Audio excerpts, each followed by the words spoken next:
Merci d'être au rendez-vous dans cette émission Le lait et le miel. Et l'Éternel, dans sa grâce, nous nourrit tous du lait de sa parole.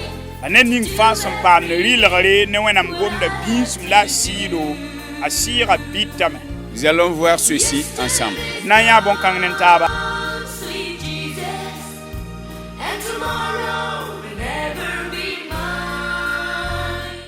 Gloire au Seigneur. Le lait et le miel. Il n'y a pas de succès scolaire sans discipline. Ce n'est pas possible. Le succès scolaire est lié à la discipline. Et aujourd'hui, notre enseignement, spécialement, c'est pour ceux-là qui sont toujours sur les bancs. Tu es écolier, tu es élève, tu es étudiant.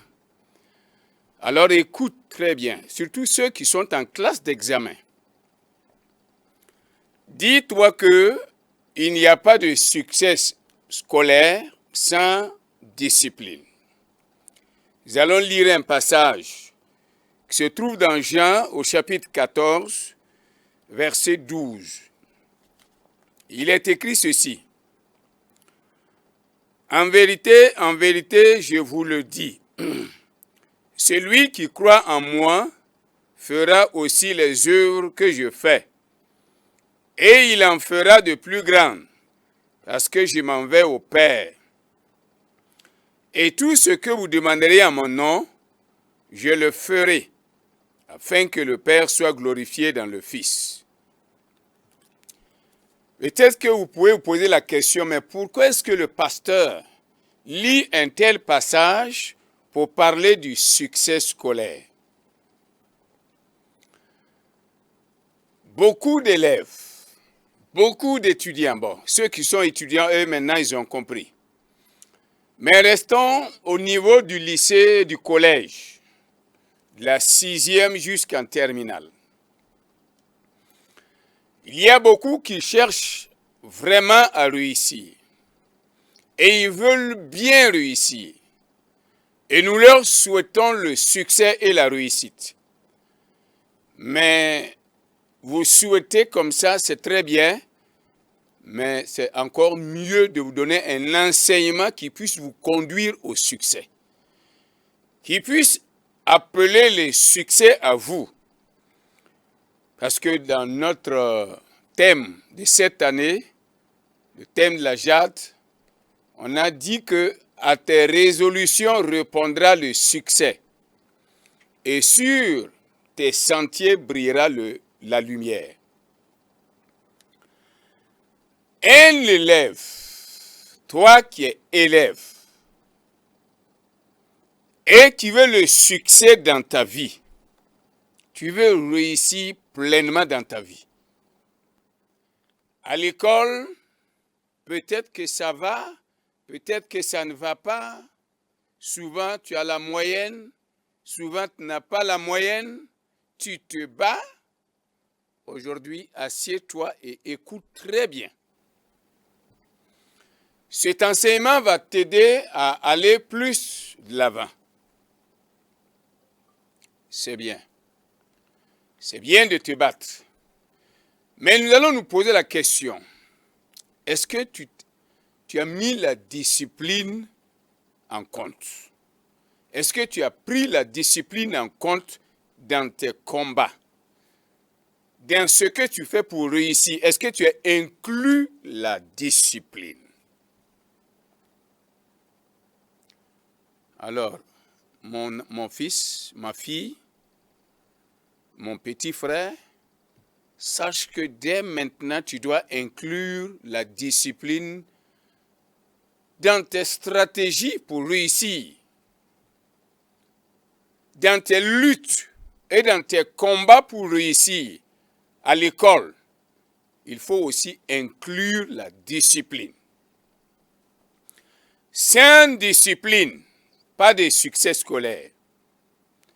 Pas de succès scolaire sans discipline. D'abord, Avant que tu ne partes à l'école, ton papa ou ta mère, c'est-à-dire tes parents, eux d'abord, ils ont accepté la discipline de l'établissement. Qu'est-ce qu'ils ont fait? Dans votre établissement, on a dit que la scolarité, c'est telle somme.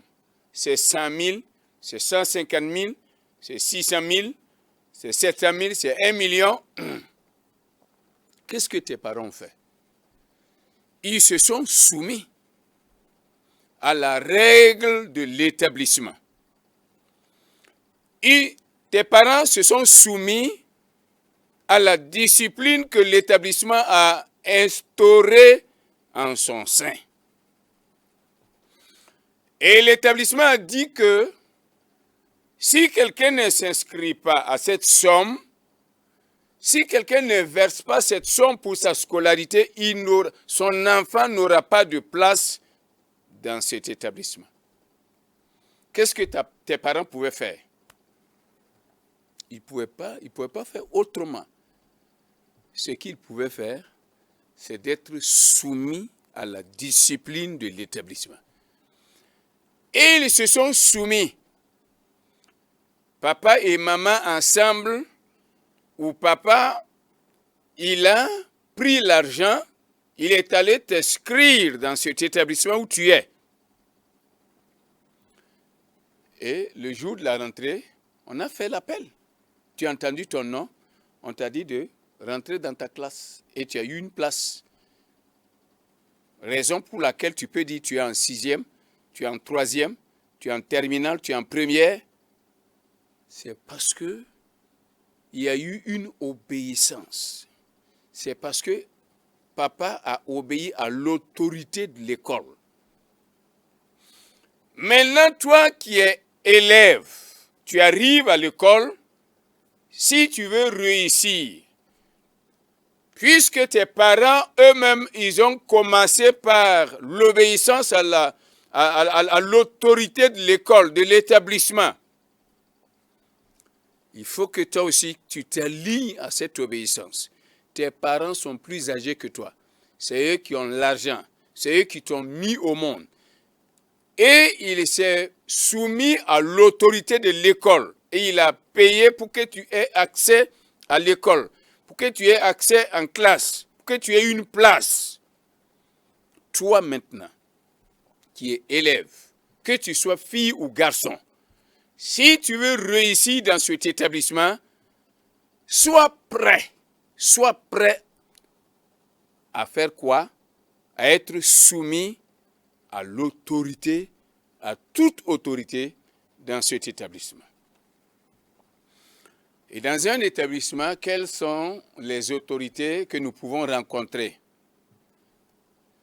Il y a le proviseur.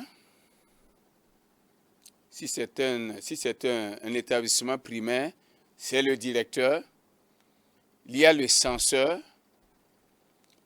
Et aujourd'hui, on va dire le surveillant, ou encore, on a donné d'autres noms. Toutes ces personnes sont chacune une autorité. Le proviseur est une autorité. Et tous les professeurs que tu auras, sache que chaque professeur est une autorité.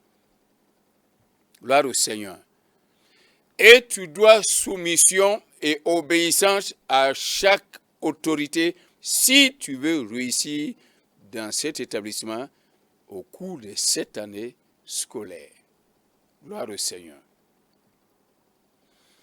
Alors, si tu fais ainsi, tu verras que le succès est là. Le reste, même si tu as des difficultés, on peut surmonter. On peut t'aider. Quand un élève n'est pas discipliné, on ne peut pas l'aider. Ce n'est pas possible. Il faut d'abord que l'élève soit discipliné. Il faut d'abord qu'il y ait de la discipline dans la vie de l'élève avant que quiconque puisse l'aider, que ce soit son père, que ce soit un professeur, que ce soit l'établissement. Qui que ce soit, il faut d'abord que l'élève lui-même sois discipliné. Gloire au Seigneur. C'est pour cela, toi qui es élève et qui nous écoutes, il faut prendre cet enseignement, il faut l'écouter et le réécouter et partager cela avec tes amis. Jésus-Christ a dit quoi? Quand il est venu au monde, alors, avant de commencer son ministère, il s'est choisi 12 personnes qu'il a appelées disciples pour leur donner un enseignement, pour leur inculquer un savoir, une connaissance, pour leur donner un pouvoir, une puissance. Gloire au Seigneur. Toi, tu es un apprenant. Et les professeurs qui viennent en classe, ce sont des enseignants. Et pour que l'enseignement passe bien, de l'enseignant à l'apprenant, il faut que l'enseignant soit au-dessus de l'apprenant. Pour que ce qu'il a à donner à l'apprenant, ça puisse descendre facilement. Mais toi qui es élève, si tu te places au-dessus de l'enseignant, c'est ce que nous voyons maintenant dans les écoles. Des élèves qui se croient supérieurs à leurs professeurs. Des élèves qui veulent lever la tête, qui veulent faire le gros dos devant leurs professeurs. Et ils sont des apprenants. Alors que tu dois t'humilier. Humilie-toi, accepte que tu es un apprenant, reste assis sur les bancs, ferme la bouche, tends l'oreille et ouvre les yeux. Ça, c'est la position d'un apprenant. Gloire au Seigneur. Que l'Éternel t'aide, afin que si tu étais indiscipliné, que l'indiscipline maintenant quitte ta vie au nom de Jésus-Christ. Ton problème, c'est que tu dois te battre contre l'indiscipline dans ta vie. Il y a des parents qui ont l'argent, ils ont la scolarité, ils ont tout, ils ont les moyens, ils achètent même des motos pour leurs enfants. Il y a d'autres même qui peuvent même acheter une voiture pour l'enfant, pour qu'il l'élève, pour qu'il aille à l'école. Mais sans discipline, mon frère, on ne peut pas t'aider. Même si tu viens à l'école avec une voiture que le proviseur n'a pas, une fois que tu rentres dans l'établissement, tu n'es qu'un apprenant. Tu n'es rien d'autre qu'un apprenant. Gloire au Seigneur. Et prends la place d'un apprenant. Prends la position d'un apprenant. Gloire au Seigneur. Jésus a appelé 12 personnes. Il a dit, vous êtes mes disciples. Tout ce que j'ai, je vais vous enseigner. Et je vais même vous donner le pouvoir. Et nous voyons souvent que Jésus appela ses disciples. Il leur donna le pouvoir de chasser les démons. Il leur donna le pouvoir de guérir les malades. Gloire au Seigneur. C'est l'enseignant qui a la capacité de donner. Et l'apprenant, lui, il est là pour recevoir. Demain matin, en allant à l'école, cher élève, va en apprenant. Va avec le statut d'apprenant. Tu n'es rien d'autre qu'un apprenant. Si tu connaissais, tu n'allais pas aller à l'école. Je sais, demain tu peux être mieux que le professeur dans ton savoir, dans tout. Mais en attendant, maintenant, 2022 là, tu es un apprenant. Gloire au Seigneur. Que l'orgueil quitte ta vie au nom de Jésus-Christ. Que l'orgueil soit chassé de ta vie, soit brisé de ta vie.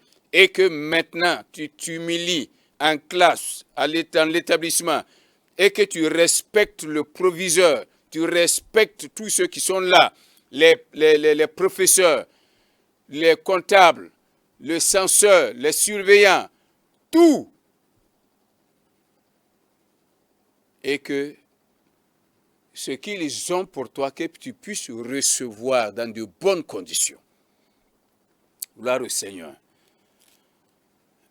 Un élève, tant qu'il est désobéissant, surtout à l'école, quand il désobéit à l'autorité, c'est fini.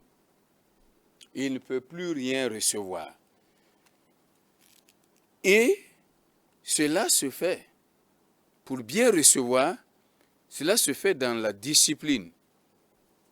Il faut qu'il soit discipliné. Sans discipline, il n'y a pas de succès scolaire.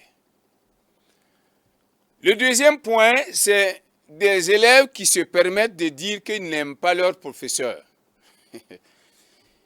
Ils se disent qu'ils nourrissent dans leur cœur une haine contre leur professeur. Professeur de ceci, professeur de cela, professeur de tel. Mais si tu n'aimes pas ton professeur, c'est toi le perdant. C'est toi le perdant. Ton professeur ne perd pas. Tu ne peux rien faire au professeur. Il a sa connaissance. Il a étudié, il a décroché ses diplômes. Et il est venu pour enlever de sa connaissance et te donner, toi qui es l'apprenant, toi qui es élève. Et tu te permets de dire que tu ne l'aimes pas. Qu'est-ce que ça va lui faire?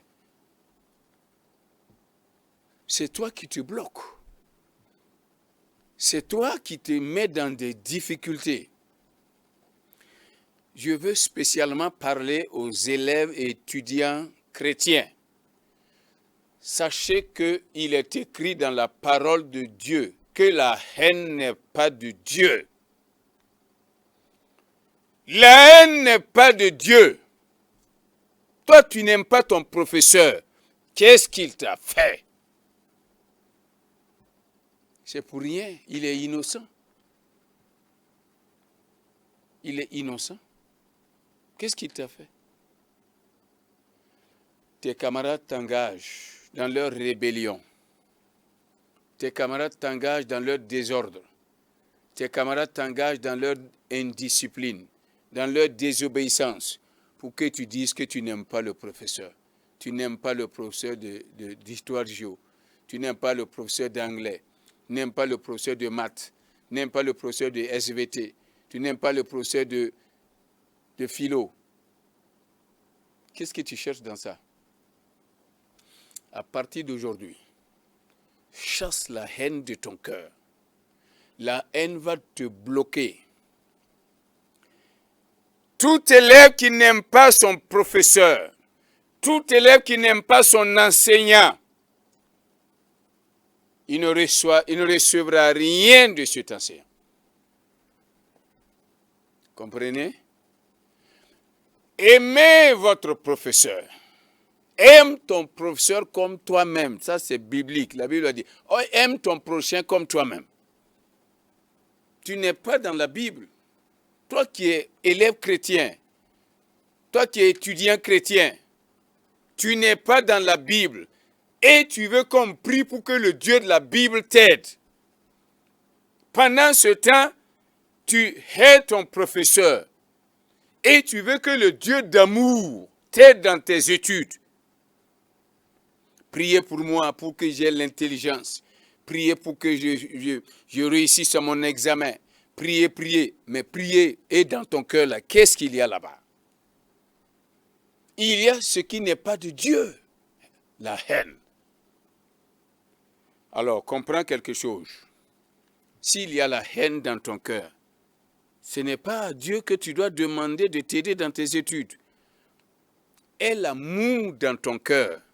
Lève les yeux et demande, Seigneur, soutiens-moi dans mes études. Tu verras, le Seigneur va répondre. Il va te donner la clairvoyance. Il va te donner l'intelligence. L'intelligence qu'il avait donnée à Adam avant sa chute, là, il va mettre ça dans ta tête. Alléluia. L'intelligence que Adam et Ève avaient avant la chute, avant l'échec, avant d'être chassés dehors, la lumière viendra dans ton cerveau. Tu verras clair. Quand le professeur parlera, tu vas comprendre.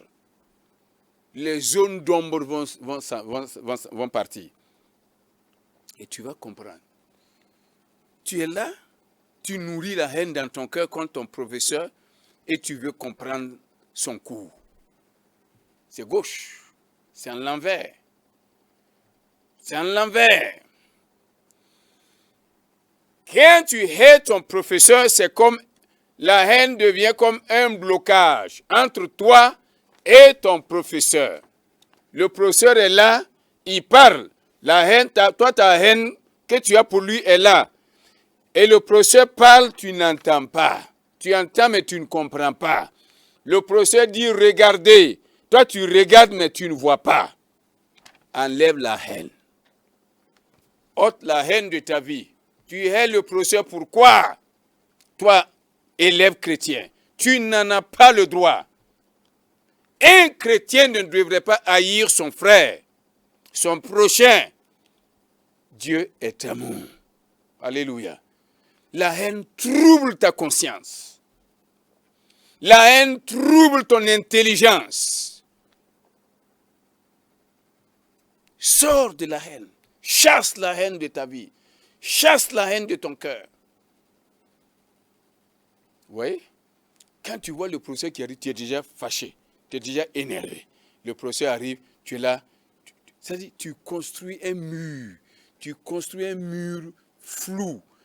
Un mur, quelque chose, un voile entre toi et le professeur. Et tu ne reçois rien de son cours. Et tu es là, tes notes ne font que descendre. Tes notes ne font que descendre. Mathématiques parle, tu ne comprends pas. PC, tu ne comprends pas. Anglais, tu ne comprends pas. Allemand, tu ne comprends pas. Philo, tu ne comprends pas. Qu'est-ce que tu vas comprendre? Et on dit Dieu, Dieu, Dieu.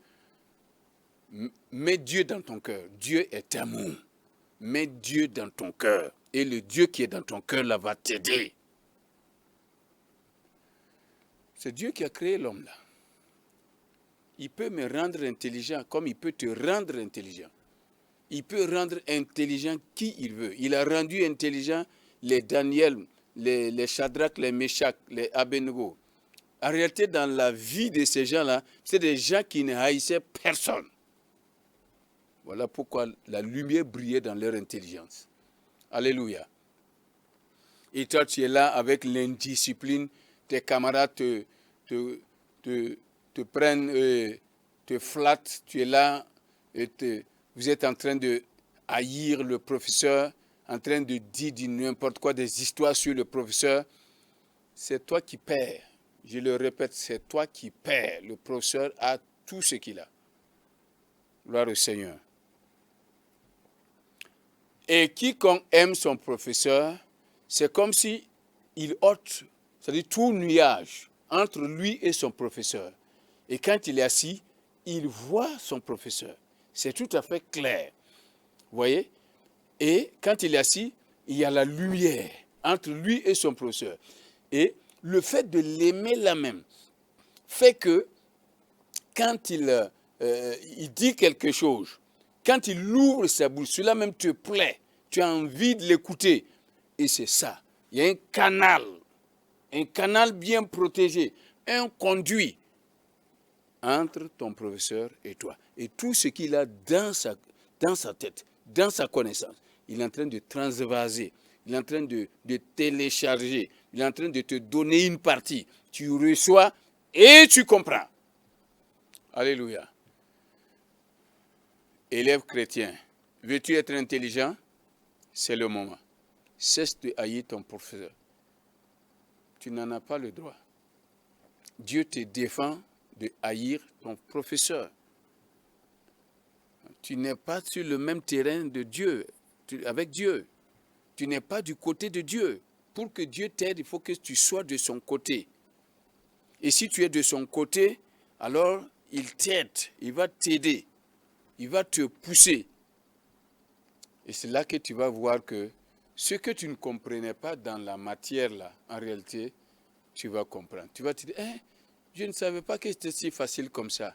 Oui, tu avais pris la haine et la haine était un blocage dans ton cerveau, dans ta tête, dans tes réflexions. Et tu ne comprenais pas. Je parle spécialement aux élèves chrétiens. Voyez, Jésus a dit, moi qui suis votre enseignant, moi qui suis votre maître, si vous m'aimez, si vous aimez le Père, il dit, je vais prier le Père, il va vous donner un autre consolateur. Comprenez? Il dit, si vous m'aimez, c'est-à-dire Jésus l'enseignant là, si les disciples l'aiment, et ils font exactement comme il a demandé, il dit, moi je vais demander au Père de vous donner beaucoup de choses. Vous allez recevoir beaucoup de choses. Et vous allez faire ce que j'ai fait. Et vous en ferez de plus grandes. Alléluia. Toi là, si tu aimes ton professeur, tu es soumis à lui là. Lui, il est professeur toi, demain, tu peux être professeur de la même discipline, la même matière, et mieux faire que ton professeur. Gloire au Seigneur. Lui, il a la maîtrise, non, dans sa discipline. Toi, tu peux avoir le doctorat. C'est simple. Jésus a dit ça. Parce que si un disciple fait bien comme son professeur, comme son enseignant, alors il devient meilleur. Jésus a dit, vous en ferez de plus grandes. Beaucoup se disent, non, mais je n'aime pas le professeur d'anglais, je n'aime pas l'anglais. Ton papa ne t'a pas envoyé à l'école pour haïr, pour faire la différence des choses, pour dire ceci, dire cela. Non, il t'a envoyé pour que tu reçoives la connaissance. Il t'a envoyé pour que tu sois un élève. Voilà. Je reviens pour dire encore, tous ces élèves qui sont orgueilleux là, si tu es chrétien, l'orgueil ne marche pas avec le christianisme. L'orgueil ne marche pas avec le chrétien. C'est l'humilité qui marche avec le chrétien. Alléluia. L'orgueil ne ressemble pas au chrétien. L'orgueil ne ressemble pas au chrétien. Ça ne vient pas de Dieu. Jésus a dit quoi?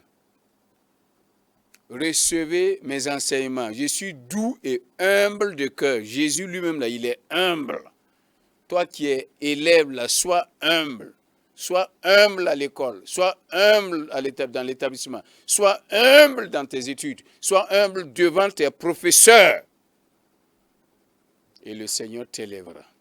Gloire au Seigneur. Tu n'as pas besoin de crier. C'est le Seigneur lui-même qui va t'élever. D'autres élèves pensent qu'ils sont plus que leur professeur. Comment? Comment tu peux être plus que ton professeur? D'autres viennent avec pour se faire voir à l'école. Je l'ai toujours dit, élèves, vous qui êtes assis en classe là, vous croyez que vous êtes des grands. Vous n'êtes pas des grands. Non, vous n'êtes pas des grands. Vous allez devenir des grands. Alléluia. Et je prie pour que vous deveniez des grands. Mais pour le moment, vous êtes des élèves. Accepte cela. Et va à l'école comme élève, comme apprenant. Humilie-toi et apprends au pied de tes professeurs. Écoute-les. Écoute ce qu'ils disent. Regarde ce qu'ils te montrent au tableau. Gloire au Seigneur. Un grand n'est pas assis sur un banc. Un grand n'est pas assis sur un banc.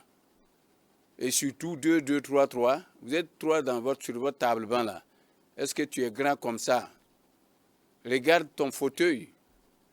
Regarde là où tu es assis. Regarde ta table. Ça, c'est la table d'un grand, ça. Gloire au Seigneur. Va en ville. Rentre dans les grands bureaux. Tu vas voir les grands là-bas. Alléluia. Ils sont assis. Hein? Ils sont assis. Quand tu rentres là, d'abord, il y a un secrétaire ou une secrétaire. Tu ne peux pas aller directement ouvrir comme ça, rentrer. Et le secrétaire ou la secrétaire va te demander, mais est-ce que tu as un rendez-vous? Tu dis non, bon, donc tu ne peux pas le voir. C'est lui qui est grand. Si tu incites, bon, attends un instant, je vais voir s'il peut te recevoir. Il rentre, il dit, mais après il ressort, il n'est pas au courant de toi. Donc il faut repartir prochainement, tu prends un rendez-vous. C'est lui qui est grand. Alléluia.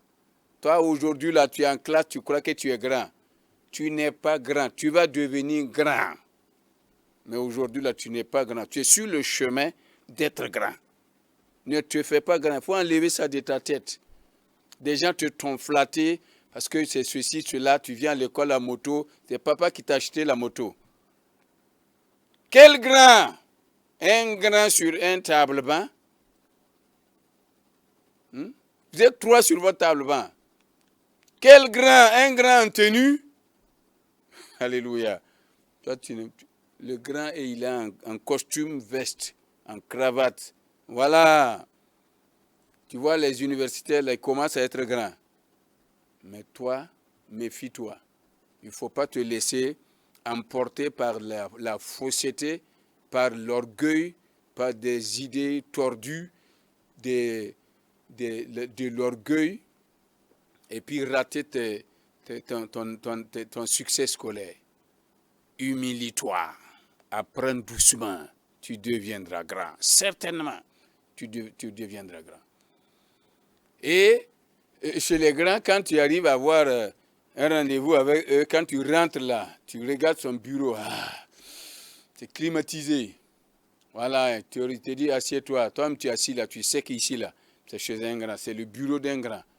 Il n'a même pas besoin de te dire qu'il est un grand. Alors, nous allons vous demander, à vous tous qui êtes élèves, à vous tous qui êtes à l'école et qui êtes en classe d'examen, non. Aimez votre professeur.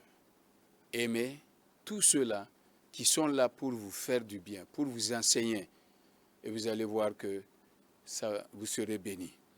Ôtez la haine de votre vie. Je vais prier pour que vous ayez la discipline, que vous puissiez cesser de bavarder, puissiez cesser de faire la pagaille. Voyez? Et soyez soumis, soyez respectueux, et le Seigneur vous bénira. Prions le Seigneur. Éternel des armées, sois béni.